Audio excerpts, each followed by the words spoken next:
Bom, vou voltar aqui ao vídeo anterior, né? Na verdade, eu vou aprofundar sobre outro ponto de vista. O pessoal que viu o vídeo anterior vai saber que eu já até troquei de roupa, enfim, mudei aqui o cenário para poder, né, mostrar que é algo novo. Então, de fato, é algo novo, é uma perspectiva bem diferente. Mas é por que a atual treta literária sobre o didatismo, a falta de experimentalismo formal, é, é uma, tem uma história muito mais longa, né? Eu acho que essa fundamentação que eu fiz anteriormente pelo Silviano Santiago, mostrando, né, a questão da identidade do grupo, né, de classe média, né, que geralmente está no poder, que mesmo tendo sofrido, né, sobre a ditadura e tal, repete, né, as mesmas limitações, os mesmos problemas de alguma literatura memorialística anterior, né, que vem do modernismo, e repete muitas vezes sem as inovações formais que esse modernismo trouxe, ou seja, repete para baixo, né, repete perdendo, né, enfim, quase como se fosse uma cópia mal feita por outros meios, em outro contexto.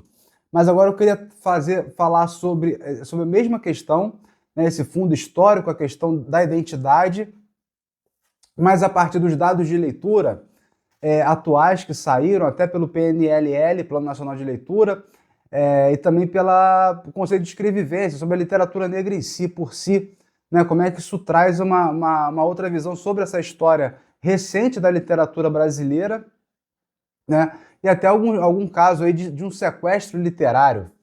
Né? Então vamos por partes. Olha só, de novo por partes. Em três partes também, igual da outra vez. É o seguinte, primeiro, o Plano Nacional de Leitura foi feito com uma inovação. Ele foi feito, a lei, né, que deu assim, o direito, né, a ler e tal, nas escolas, enfim, organizou isso como um direito fundamental. Isso aí é de 2016, do deputado lá do Saraiva, a Lei Saraiva, que subiu lá para a Dilma um pouco antes dela, enfim, né, dela tirarem ela, né, do golpe. E depois, em 2018, foi aprovado pelo Temer essa lei, né, a Lei Nacional sobre a Leitura. Só que aí, tudo bem, uma lei aprovada é só uma lei aprovada, ela tem que ser executada. Aí agora o Lula, ele lançou em 2026 o Plano Nacional de Leitura, ou seja, executando a lei de fato.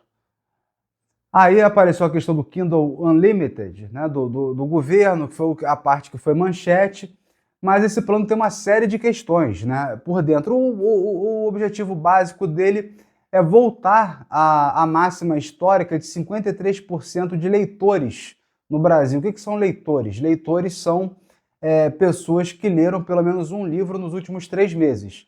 Agora está em 47%, está na mínima histórica, nas poucas vezes que na série histórica baixou de 50%, e o objetivo do plano é, nos 10 anos, retornar, subir os 50% e retornar pelo menos no mínimo o que era antes, né? O que foi na máxima, que foi de 53%.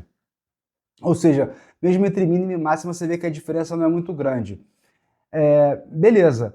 Tem alguns outros dados de inferência aí, que tem o índice do INAF também, que mede o analfabetismo funcional, até os níveis de proficiência. Dá para cruzar os dados do INAF com esses dados da Associação Pro Livros, isso dá uma história danada. Mas enfim, isso saiu meus alunos aí, eu fiz uma aula, sei lá, de 1h30 falando sobre os dados, enfim, também sobre a história da literatura. Só quem está lá no Cine Poesia vê, né? Eu deixo o link aqui abaixo, né, para aplicação. Mas porque não, né, não é assim, né? Eu mantenho a qualidade ali do grupo, não é um grupo aberto, né? É um grupo de debate, a gente troca ideia e tal, uma coisa bem horizontal. Então, por isso que tem aí né, só uma etapa de candidatura, vamos dizer assim, para poder participar. Mas ali eu trabalhei com isso extensamente, né, com o cruzamento desses dados, trabalhando também com os dados das editoras. A professora Regina Del Castagne, eu não sei falar francês, o sobrenome dela é em francês, ela já pesquisa há muito tempo os dados do mercado editorial brasileiro e casa com essa questão da leitura, né?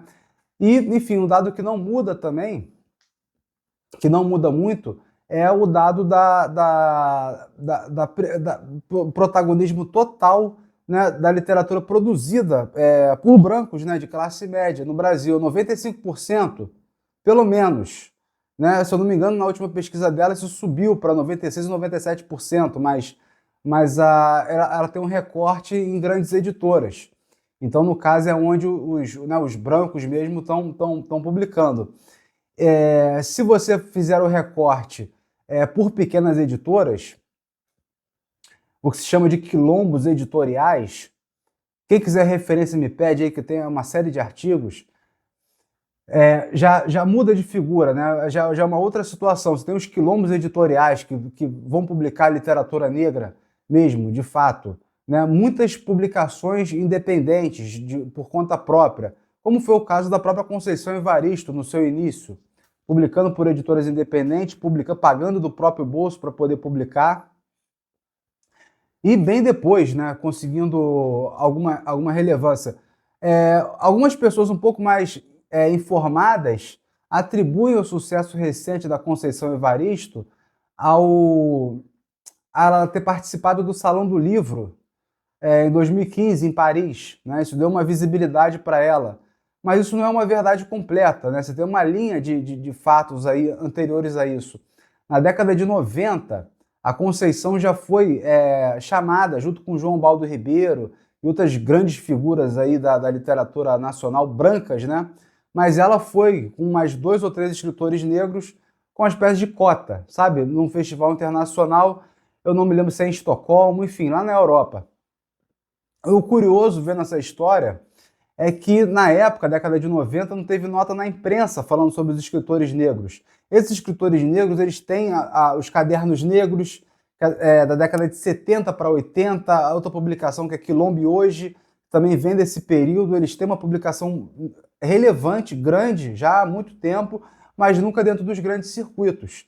Então, se você tem, de fato, um bloqueio, né, desses escritores negros, periféricos, enfim, dentro das grandes editoras, essa literatura não circula. E aí, no caso da década de 90, ela já não saiu na manchete de jornal nenhum, né? Que tinha ela, ou o Cuti, por exemplo, o Cuti que tem lá aquela tese clássica lá sobre o Lima Barreto e o Cruz de Souza, que é um puta de um acadêmico, um cara super referenciado, e outros que foram nesse contexto aí da década de 90, sem referência. Olha só que curioso, aí a Conceição, por alguma questão ali, você tem um núcleo de literatura afro-brasileira na UFMG, também na Cefet de Minas, ela conseguiu que o livro dela fosse lido nos vestibulares mineiros, isso já nos anos 2000, né?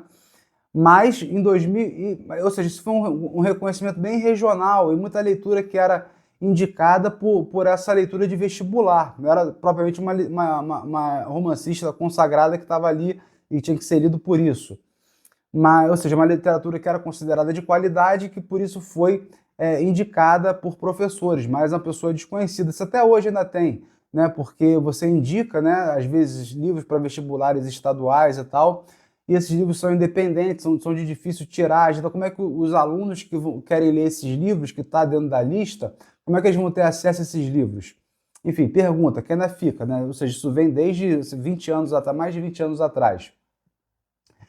Mas a Conceição em 2004 já foi comparada a Alice Walker, né, que é a escritora americana, ela já era lida também na academia americana, tem esse circuito, a Conceição se torna uma acadêmica, ela faz mestrado, doutorado, a Conceição tem uma origem pobre, né, bem pobre mesmo, aí ela consegue se tornar professora, o que não faz dela muito longe, né, de ser rica, né, mas dá uma classificação, uma melhoria, e ela consegue, enfim, é uma força, né, tremenda, fazer o mestrado e doutorado lá naquelas épocas antigas, se hoje já é difícil, com cota, com expansão de campos universitários, um arejamento, né, que tá melhor em relação ao que era no passado, imagina como é que era na época dela. Então, é realmente uma pessoa que tem que ter uma força pessoal, né, uma fé, né, na vida muito grande, porque senão não conseguiria. E aí ela consegue ser lida, ela vai sendo lida por pares acadêmicos na Academia Norte-Americana, 2004. Ela é comparada, né, a Alice Walker, 2007, se traduz Ponciar Vivêncio lá nos Estados Unidos, e até os eventos aí, né, de 2015 no Salão de Paris. Beleza. E ela, inclusive, fala, tem uma entrevista dela na Roda Viva, que ela fala que, né, não deixa de ser perverso. Ela primeiro ela foi validada, né, pelo mercado estrangeiro para aí sim conseguir ser validada depois aqui no Brasil. Mas tem um impulso a mais que faz essa validação acontecer, que foi uma treta, outra treta literária, que foi em 2016, que o pessoal falou que a Flip tinha virado um arraial da branquitude. E aí a Flip, claro, né, não quer aparecer mal na foto, né, vive de marketing, publicidade e propaganda. A literatura deve ser o quinto, décimo item daquilo ali. Aí pegou e fez uma edição em 2017 em homenagem ao Lima Barreto, chamou a Conceição Evaristo, chamou uma galera, e ela meio que tentou se limpar a barra. Então tem uma força, né, que pressionou. Da onde que surge essa força? É complicado. Pode surgir de pessoas como a própria Conceição Evaristo, pode surgir até do Itamar, né, lá do Tortarado, que fez sucesso. Ele é exceção, né? Ele é exceção dentro desse universo de tantos autores negros, né, de origem pobre, que publicam em edições independentes ou em editoras pequenas, quilombos editoriais. É a exceção que confirma a regra, mas você tem um certo pressionamento. Mas também, se você for pegar os dados do mercado editorial, uma outra pesquisa da Gabriela Silva, uma dissertação de mestrado, se eu não me engano, na UERJ, ela fala que, ela analisando 15 editoras, nos últimos 10 anos, vai mostrar que essas 15 grandes editoras, elas enfim, publicam pouquíssima literatura de autoria negra, né, proporcionalmente, se eu não me engano, dá 5% do total dessas editoras.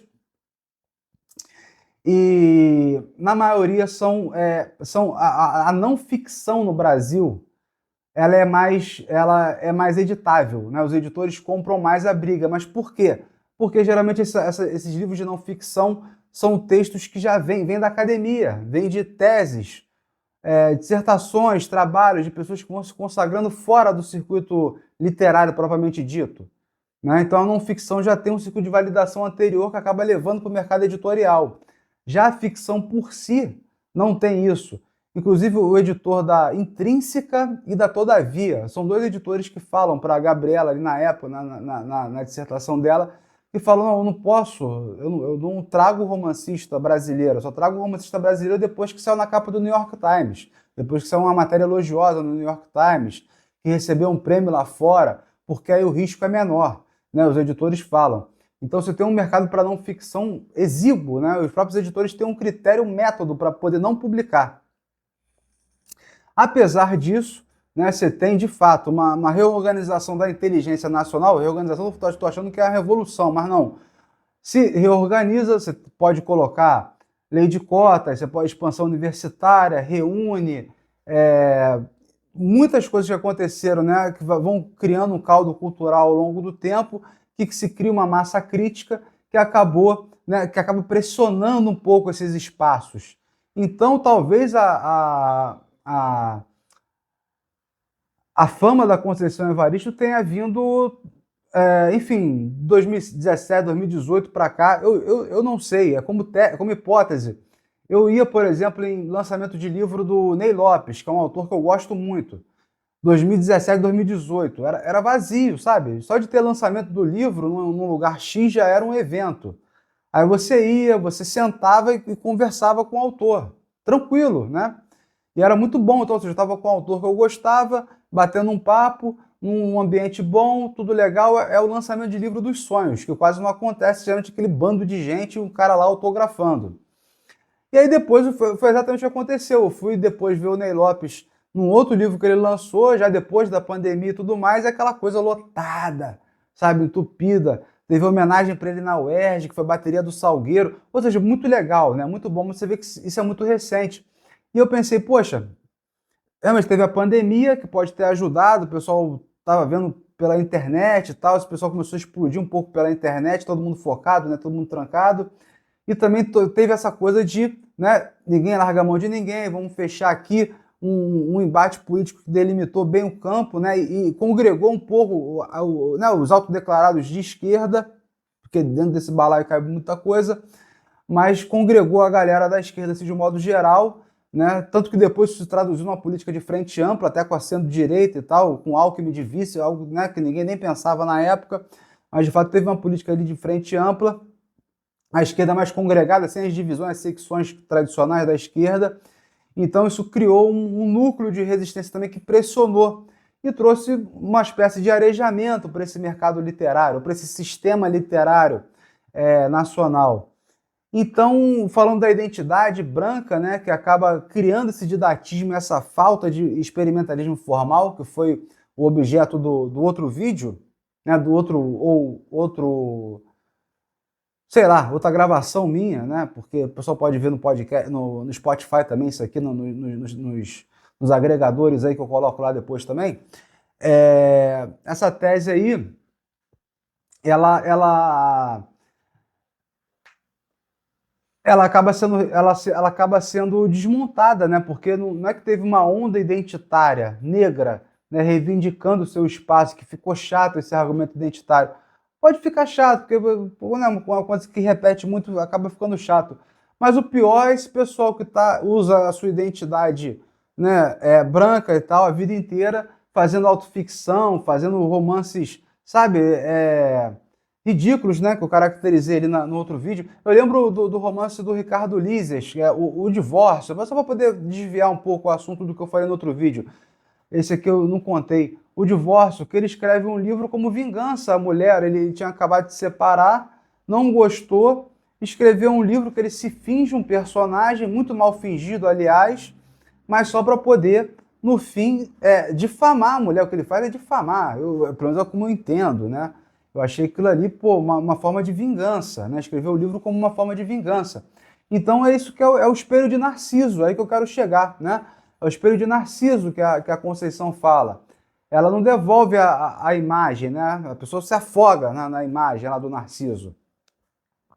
E ela, em vez de optar pelo espelho de Narciso, isso está lá na Escrevivência e seus subtextos, ela prefere ou o espelho de Oxum ou o espelho de Iemanjá. O espelho de Oxum como orixá da beleza e tal, né? Da riqueza, né? O ouro, o amarelo, dependendo da linha de Umbanda, enfim, depende da linha, mas associado ao amarelo, né? O ouro, a riqueza, a beleza, devolve, né, o rosto que foi mutilado pela colonização, diz ela, e aí Iemanjá, que devolve a voz coletiva.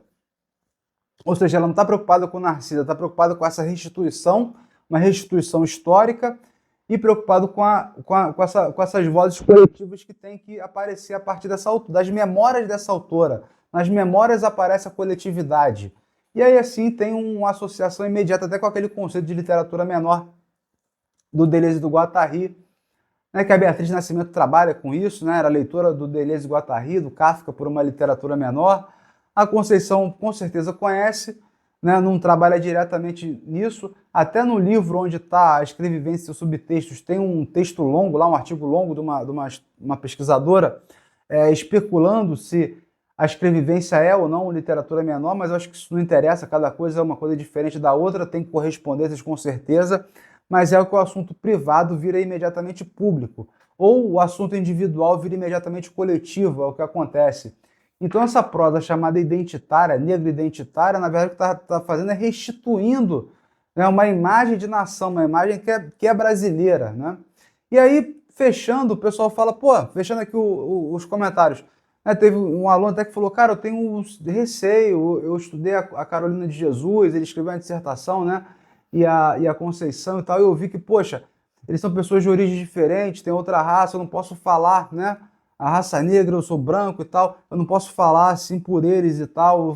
Ele se colocou no lugar dele, no lugar de fala. Eu falei, cara, não seja assim. A gente tem que entrar em diálogo, né? Em diálogo com as pessoas.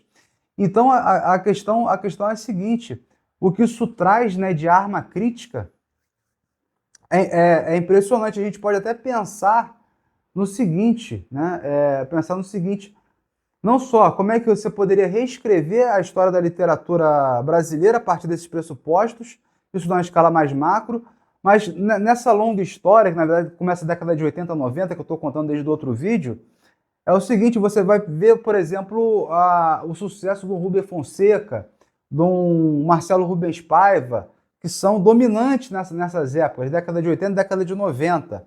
E é época que tá o Cuti, tá a Conceição, tá muita gente publicando textos muito bons, ficções muito boas, e que foram apagadas, porque o mercado era todo dominado por um cara que saiu do aparelho repressivo da ditadura, né, que o primeiro editor dele foi um integralista, que trabalhou lá para o Golbery, para o Complexo Ipês e Bade, o Rubem Fonseca, pelo Marcelo Rubens Paiva, que elogia o Rubem Fonseca, mesmo tendo sido morto, torturado e morto pela ditadura, que é meio que surreal. Você vê a resenha ao Diário de um Fecelino do Marcelo Rubens Paiva, em 2003, você não entende como é que ele consegue prestar homenagem ao Rubem Fonseca. Ou o Gabeira, Sirquis, essa galera que eu falei no outro vídeo. Então, essa galera que ocupa o espaço do sistema literário brasileiro. Então, aí é que está a prosa baixa, didática, que o leitor logo se reconhece e que não tem experimentalismo formal, tá aí, né? Tá aí. Então, reafirmo a minha tese de novo, por outros meios. Enfim, espero que vocês gostem. E se alguém quiser falar alguma coisa aí, fala no comentário que a gente troca uma ideia. Um beijo.